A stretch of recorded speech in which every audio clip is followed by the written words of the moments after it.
Peace be upon you. God willing, this week we're going to talk about a pretty heavy topic, and inshallah, I'm going to try to break it up into multiple parts so we can fully grasp all the nuances. And the topic is perfect happiness. And I think the best way to start is from the introduction from the Quran by God's Messenger of the Covenant, and it is titled Perfect Happiness Now and Forever. And it reads, "One of the most elusive objectives of every human being is happiness. The Quran reveals the secret of attaining perfect happiness in this life and forever. We learn from the Quran that happiness is an exclusive quality of the soul. Thus, a body that attains all the material successes it longs for, money, power, fame, etc., often belongs to an unhappy person. Happiness depends totally on the degree of growth and development attained by the soul, the real person. The Quran provides a detailed map towards perfect happiness for both body and soul, both in this world and in the eternal hereafter. See Appendix 15. In numerous verses throughout this proven testament, God personally guarantees the believer's happiness now and forever. Then it cites chapter 10, verse 62 through 64, where it reads, "Happiness now and forever. Absolutely, God's allies have nothing to fear, nor will they grieve. They are those who believe and lead a righteous life. For them, joy and happiness in this world as well as in the hereafter. This is God's unchangeable law. Such is the greatest triumph." So, where to begin? One of the probably the best places to start is defining, perfect happiness. That perfect happiness is different than the temporary happiness that every human being experiences from time to time when they eat delicious steak or delicious dessert, or they're hanging out with friends, or they're playing a game, or they're engaged in some sport or some activity. Obviously, people get happiness out of it. But the difference between that and perfect happiness is that perfect happiness is absolutely sustainable in the long term. And as God shows in the verses, that it's something that we can have literally from today all through eternity, because it transcends the body, right? It's the real self. When the real self, the soul, is nourished, when the soul is at peace, that's what true happiness is.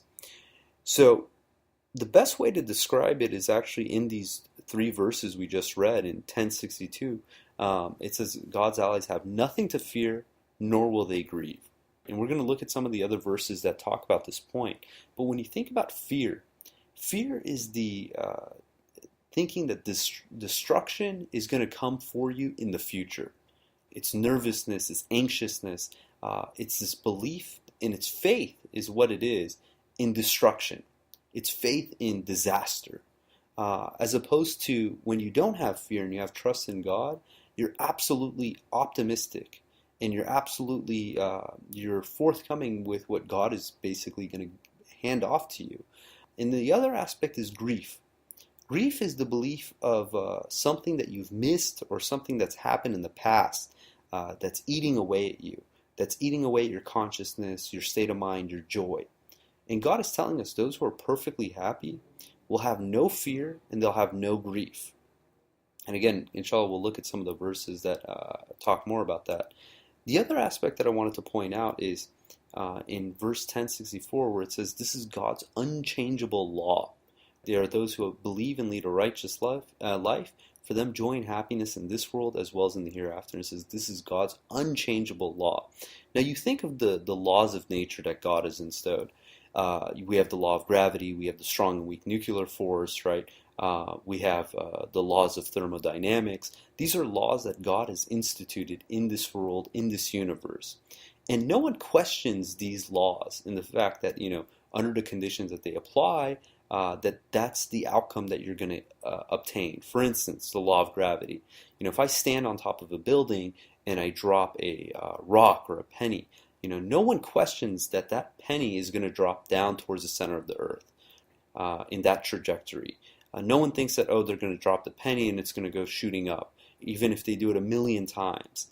And God is telling us that the law of perfect happiness now and forever is in the exact same criteria, meaning that if you apply the commandments and the instructions that God has given to us, that we are guaranteed perfect happiness.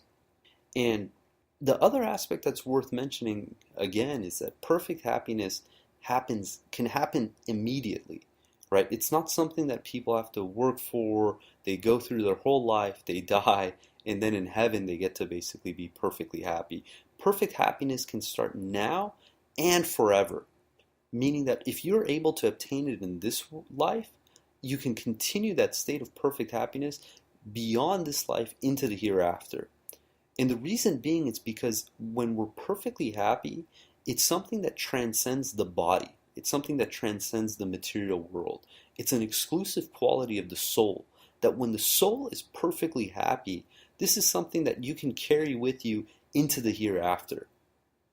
And in 16, verse 97, it says, anyone who works righteousness, male or female, while believing, we will surely grant them a happy life in this world, and we will surely pay them their full recompense on the day of judgment for their righteous works. We see so many times in different religions that people believe that this life is suffering, this life is misery, this life is all bad news, and whoever suffers the most in this life will be the rewarded the most in the hereafter. So you see people who basically spend their whole life suffering, going through hardship, and they think that they're doing God a favor by doing this. What does that show of their God?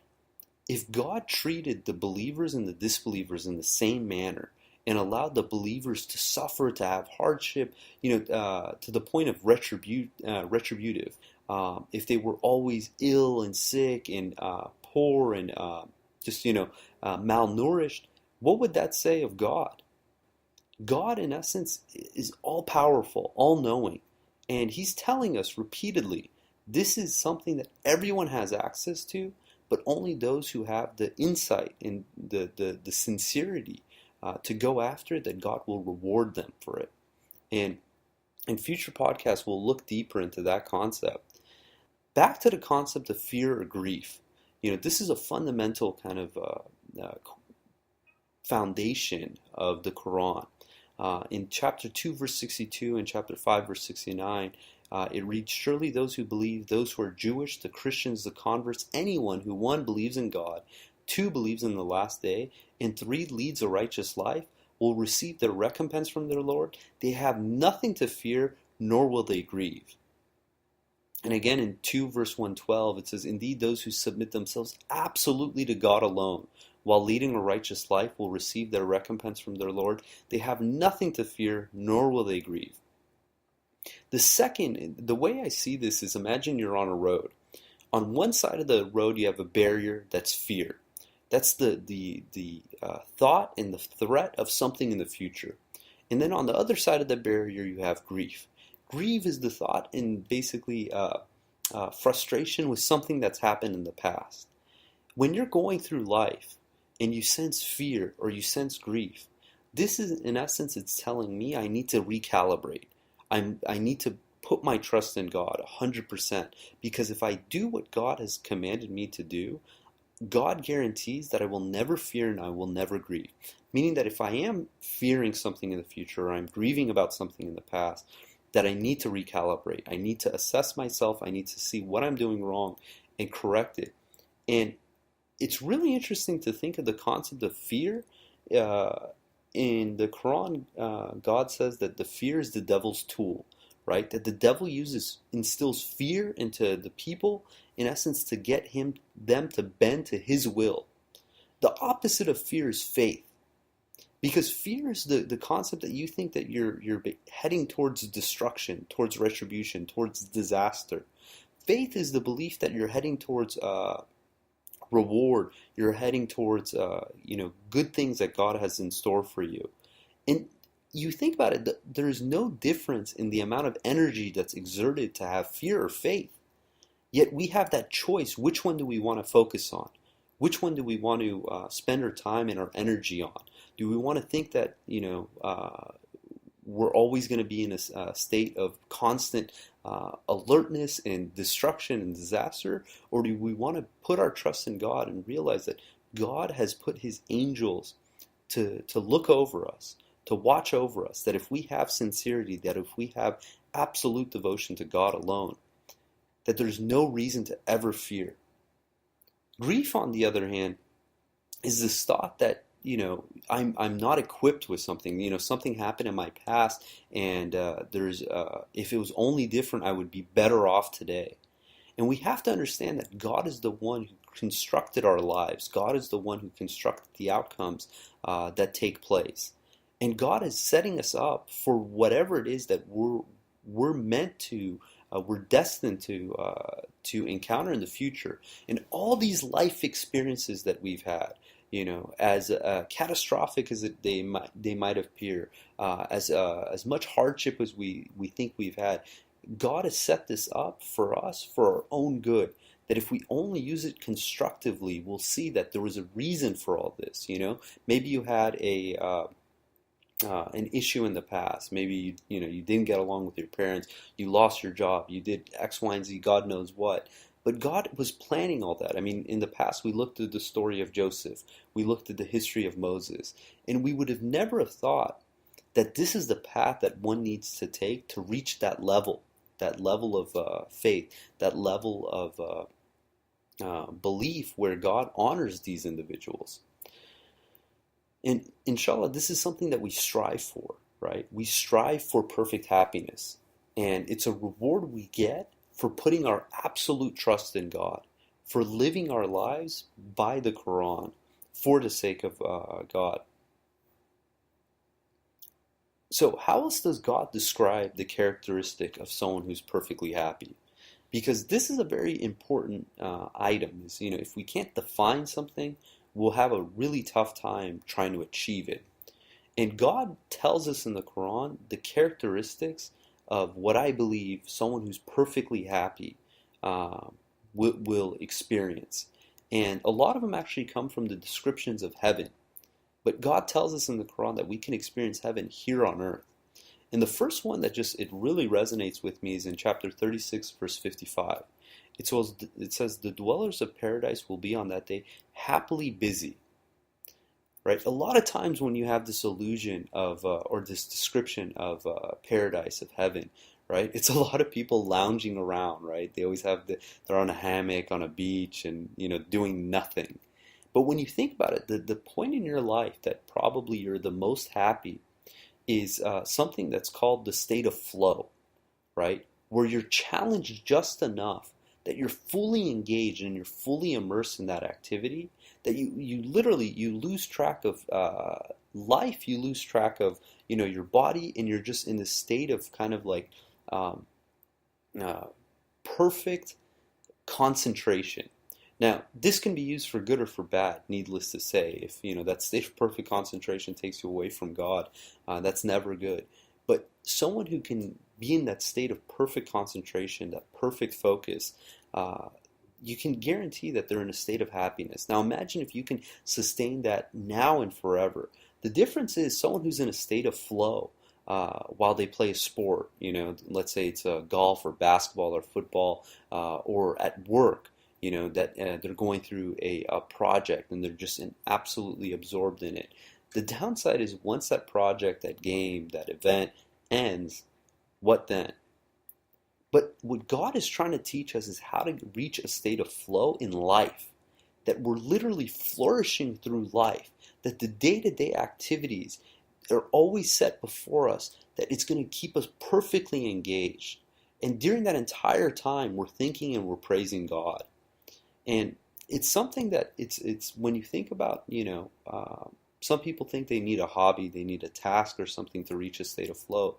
But if you can have a life itself be your state of flow, from the moment you get up to the moment you fall asleep at night, that throughout that entire process, you're fully engaged, you're fully immersed in life, right? And we looked at this, we think about it, it's because we look at life differently than the average person. The second that you take that, you drink your morning coffee or you have your breakfast, the second you get up out of bed and you take that first breath and you realize that, you're alive, you're in this world. All this you're conscious of, you're conscientious of your environment, and you're appreciative, and you're constantly just, you're in the state of awe. There's a quote from Rumi, it says, sell your cleverness for bewilderment. And you think of that, to be in a state of constant awe, that you're never taking this life, this world, these pleasures, these sensations for granted. Think about. I've heard this before. It's like think about if you're standing right now listening to this, or you're driving, or you're sitting. Think about the pressure that's on your feet, right? Think about the sensations of your hands. Think about each time you blink, all these construction that God has created, and it's something that it's resonating through us in this life. And if we can fully grasp it, fully think about it, we can reach new levels. That in your day-to-day activities, you're just constantly in the state of awe, state of appreciation. Now imagine if you can keep that state indefinitely. It's very profound. Let's continue. Another characteristic, it's in 48:26. It says, while those who disbelieved were enraged, and their hearts were filled with the pride of the days of ignorance, God blessed his messenger and the believers with peaceful contentment, and directed them to uphold the word of righteousness. This is what they well deserved. God is fully aware of all things. So this verse, it's telling me a couple different things. One is, it's talking about the disbelievers. So we can say this is a characteristic that is not going to be in line with perfect happiness. And it says, that they're enraged. And you see some people, they're driving, they're just angry, white knuckles, furious, cutting people off, this and that. And you realize that, the destruction they're causing, other than, maybe the anger, resentment that they're dispersing in their day-to-day activities, but the amount of destruction they're causing themselves is so much greater than any frustration that they can deploy to others. And the other aspect that it points out is this feeling of pride, right? It says, filled with the pride of the days of ignorance, right? Pride is this belief that I achieved this. I was responsible for this. It was me.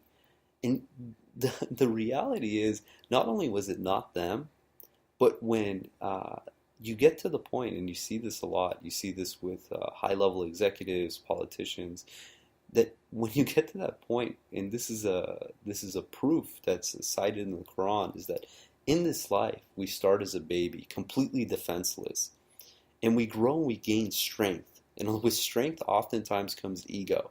But then we all end in the same way, where we're again feeble, we're dependent, right? We reach an old age where we can't care for ourselves.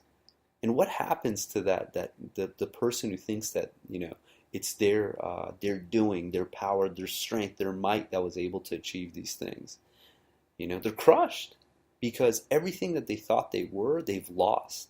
And you see people, they put so much emphasis on their looks, their bodies, their all these vanities in essence, that in a very short span of time, they're going to lose it, right? And on the contrast, God describes the believers as peaceful contentment.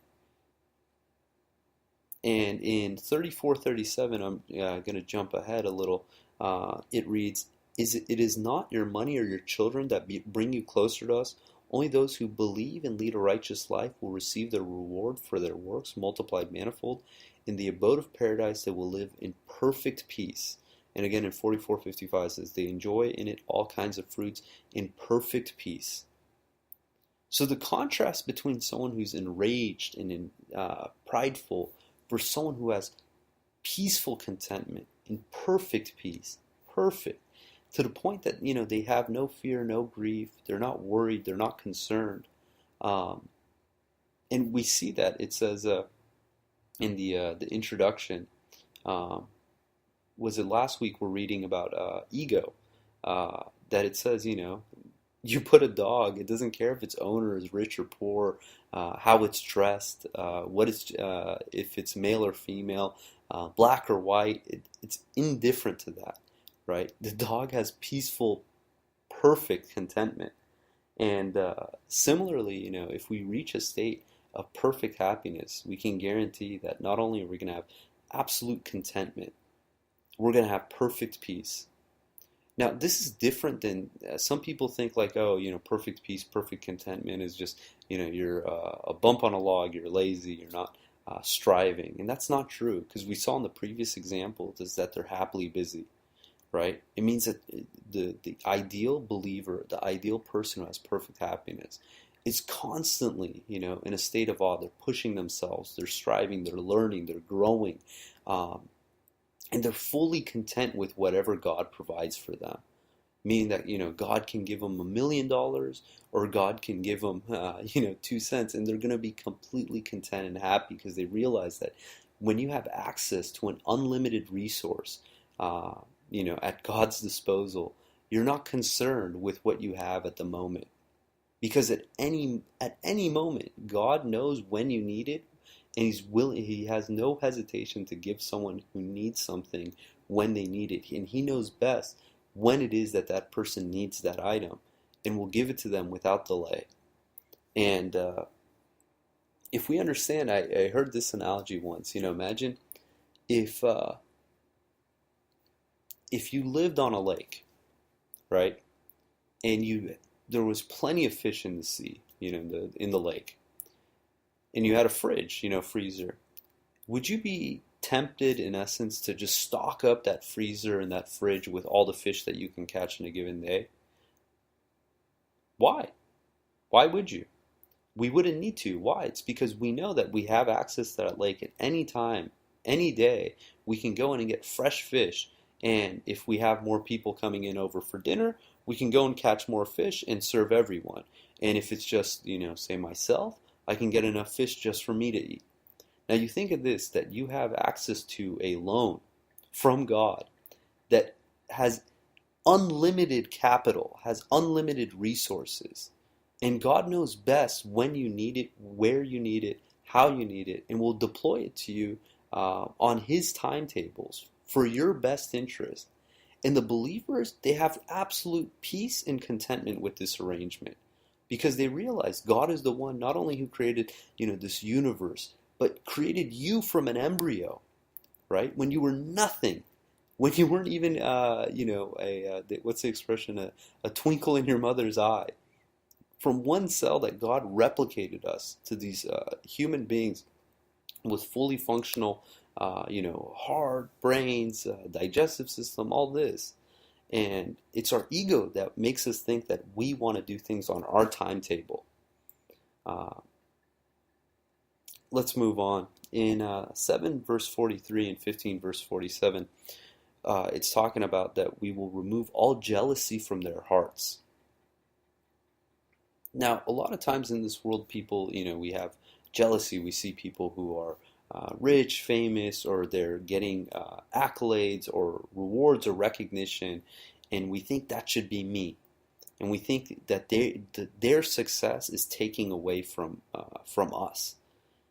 And this is a characteristic that someone who's perfectly happy is going to have zero jealousy, because they realize, again, it's if you have unlimited access to God's resources, but you have complete trust that God knows what to deploy, when to deploy it, as far as the resources, the capital, the needs are, then you'll never think twice, because you realize God is giving you the perfect amount of what it is that you need when you need it. And similarly, God is giving someone else their perfect amount of what they need when they need.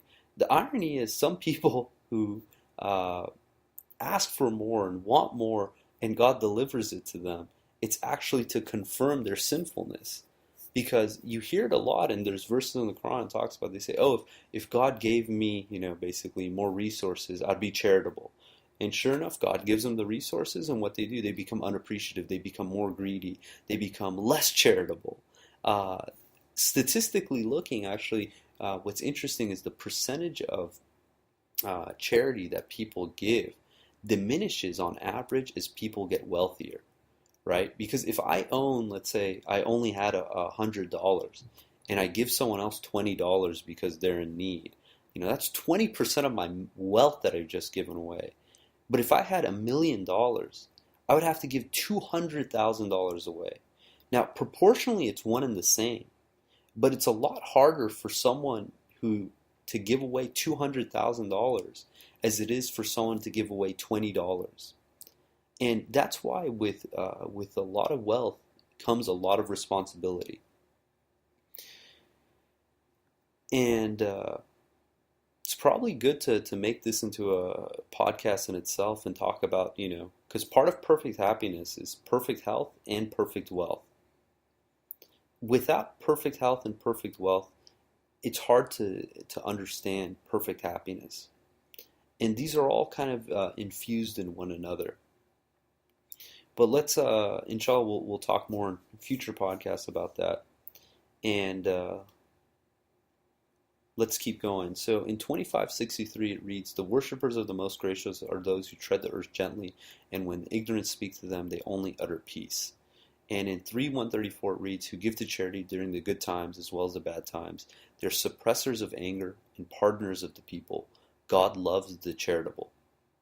And what I take away from these two verses um, is that, okay, so in 3134 it says they're suppressors of anger.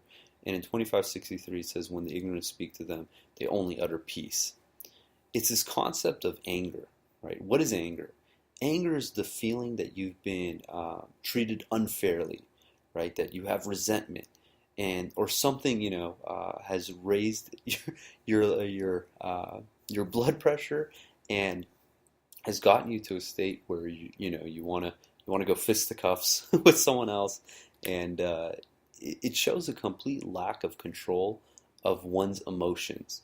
Because when you think about it, when you're angry, right, what are you achieving? You're not, most of the times when someone's angry, they're alone, they're all, in the car, they're at work, and, they're just, the only person that they're hurting are themselves. But it's showing that they have a complete lack of control of their emotions. And this is one of the key themes of someone who has perfect happiness, is that they have absolute control over their emotions. You can think of, in every human being consists of a human and a jinn. And the jinn is often referred to as kind of the wild horse. And our duty in this world is to tame this wild horse, right? This wild horse is the body. Anything the body wants, it wants food, it wants fun, it wants lust, people give it to the body. And if someone, disrespects or frustrates the body, it loses its cool. But someone who's a submitter, someone who's achieved perfect happiness, they're able to tame this wild horse, and they're in control of their emotions, to the point that if someone speaks to them, in this expression, ignorant speak to them, they only utter peace because it doesn't bother them. Their ego is killed. They're not. There isn't anything there that you can offend, you can hurt, because to them it's no different than. I love this example. Is if you're talking with someone who's 5 years old and they insult you, are you going to be offended? Like, you're 5 years old. You blow it off.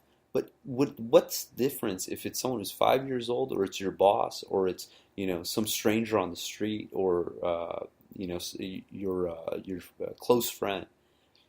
Someone who has that level of contentment, that peace of mind, when someone says something to them, as opposed to at first off you give them the benefit of the doubt, maybe they meant something else, you don't try to read into it. But even if they did mean it, so what? Right? Do you let it bother you? Do you let it take your joy away? And it starts off that, we suppress our anger. But you get to a point where you never are angry. Because if you realize that God is doing everything, that God is in complete control, is there ever a reason to be angry? If Joseph knew, he had the insight that God had great things in store for him, and his brothers abandoned him, left him in a well for dead, does it make sense to get angry at that point? Because you realize this is all part of God's plan. And when we understand that, even though we might not have the foresight of seeing what the outcome of an event is, but we have the trust and we know that God is running everything, we'll never have a reason to get angry. In 1328, it reads, "They are the ones whose hearts rejoice in remembering God." Absolutely, by remembering God, their hearts rejoice. Now, we pray 5 times a day. Before we eat, we mention God's name. The second we get up in the morning, the second we go to sleep at night, we're commemorating God. We're thinking about God. We say anything in the future, we say God willing. During this entire time, we should be rejoicing, we should be happy, realizing that we have an allegiance with the Lord of the universe, the person, the individual, the entity in this universe that's controlling everything. That if we're on God's side, that if we're trying our utmost to please God, what else could we possibly want, right? God owns everything. God has access to everything. God can give us anything we want that's good for us. Is there anything else that someone can want? It reminds me of, you always hear this. You see a genie and it says it grants you 3 wishes. And everyone says, well, I'll just ask for an infinite number of wishes. God is that infinite number of wishes because God has access to everything. God is the end outcome of all our joy. And if we understand that, if we truly grasp that, not only can we have everything that God tells us in regards to perfect happiness, but we can have it today. We can have it now. And all through forever. It's awesome. And the last point, and this one's huge in regards to perfect happiness, is in 3:174. It says, "They have deserved God's blessings and grace. No harm ever touches them, for they have attained God's approval. God possesses infinite grace." And this is the aspect that is oftentimes the most difficult for people to understand, is that nothing bad will happen to you. No harm will ever touch you if you have perfect happiness. And we're going to go a lot deeper into this one in particular because this is the aspect that people have the toughest time with traditionally. To think that if you're in God's kingdom, that if you're in God's domain, that his angels are taking charge over you and nothing bad will ever happen to you and your loved ones. And I want to end with Psalm that really, I think, takes this point home. It's Psalm 91. It's entitled "Security of the One Who Trusts in the Lord." And it reads, "He who dwells in the shelter of the Most High will abide in the shadow of the Almighty. I will say to the Lord, my refuge and my fortress, my God in whom I trust, for it is he who delivers you from the snare of the trapper and from the deadly pestilence. He will cover you with his pinions, and under his wings you may seek refuge. His faithfulness is a shield and a bulwark. You will not be afraid of the terror by night, or of the arrow that flies by day, of the pestilence that stalks in darkness, or of the destruction that lays waste at noon. 1,000 may fall at your side, and 10,000 at your right hand, but it shall not approach you. You will only look with your eyes and see the recompense of the wicked, for you have made the Lord my refuge, even the Most High your dwelling place. No evil will befall you, nor will any plague come near you, your tent, for he will give his angels charge concerning you, to guard you in all your ways. They will bear you up in their hands, that you do not strike your foot against a stone. You will tread upon the lion and the cobra, the young lion and the serpent you will trample down. Because he has loved me, therefore I will deliver him." So this is God talking. "I will set him securely on high, because he has known my name. He will call upon me, and I will answer him. I will be with him in trouble. I will rescue him and honor him. With a long life I will satisfy him, and let him see my salvation." So inshallah, we're going to stop there. God willing, there's so much more that can be talked about in this topic, and I'm going to try to talk about some of the other items around it. But if you have any comments, questions, email us at QuranTalk@gmail.com. Until next time, peace and God bless.